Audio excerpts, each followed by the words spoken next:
আপনি কি জানেন পৃথিবীতে প্রায় 10,000-এরও বেশি প্রজাতির মাশরুম রয়েছে?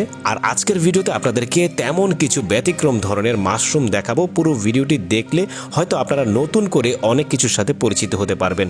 এই 10,000-এর প্রজাতিরও বেশির মাশরুমের মধ্যে বেশ কিছু মাশরুম রয়েছে যেগুলো খুবই সুস্বাদু এবং পুষ্টিকর খাবার হিসেবে সারা পৃথিবীর মানুষের কাছে অনেক বেশি পরিচিত, এবং এর মধ্যে আবার কিছু কিছু মাশরুম রয়েছে যেটি খাওয়া মাত্রই মানুষের জীবন শেষ। অর্থাৎ এই মাশরুমগুলোর মধ্যে রয়েছে প্রচণ্ড পরিমাণে বিষাক্ত পদার্থ, এবং এই পৃথিবীতে সবচেয়ে বিষাক্ত যে মাশরুমটা রয়েছে তার নাম হচ্ছে ডেথ ক্যাপ। এখন আপনারা স্ক্রিনে যে মাশরুমটাকে দেখতে পাচ্ছেন এর নাম হচ্ছে ডেথ ক্যাপ, এবং এটি পৃথিবীর সবচেয়ে বিষাক্ত মাশরুমগুলোর মধ্যে অন্যতম।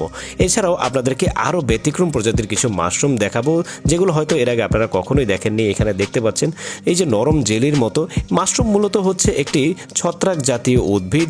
মাশরুম শুধুমাত্র ছত্রাক জাতীয় উদ্ভিদ নয়, এটি পরজীবী উদ্ভিদ।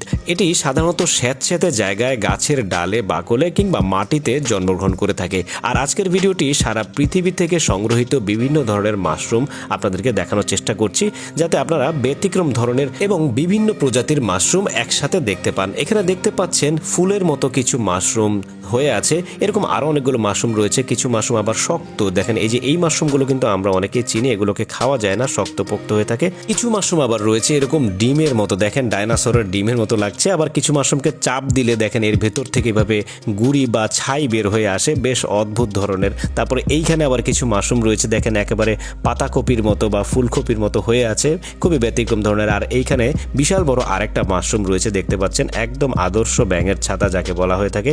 তারপরে এইখানে দেখেন মানুষের মাথার চুলের মতো কিছু একটা মাশরুম হয়েছে আর কি, এটা পরজীবী বা গাছের মধ্যে হয়েছে।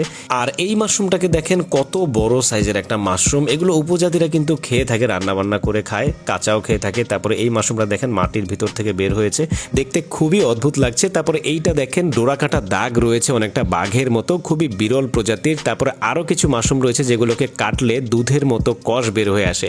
যাই হোক দর্শক, কেমন লাগলো আজকের ভিডিওটি কমেন্ট করে আপনাদের মতামত জানাবেন। আপনারা যদি এরকম অদ্ভুত রকমের বাংলা ফ্যাক্ট ভিডিও দেখতে পছন্দ করেন, এখনই ভিডিওতে একটি লাইক করে দিন এবং চ্যানেলটি সাবস্ক্রাইব করে দিন, এবং আমাদেরকে ফলো করে রাখতে পারেন। ধন্যবাদ, সবাই ভালো থাকুন।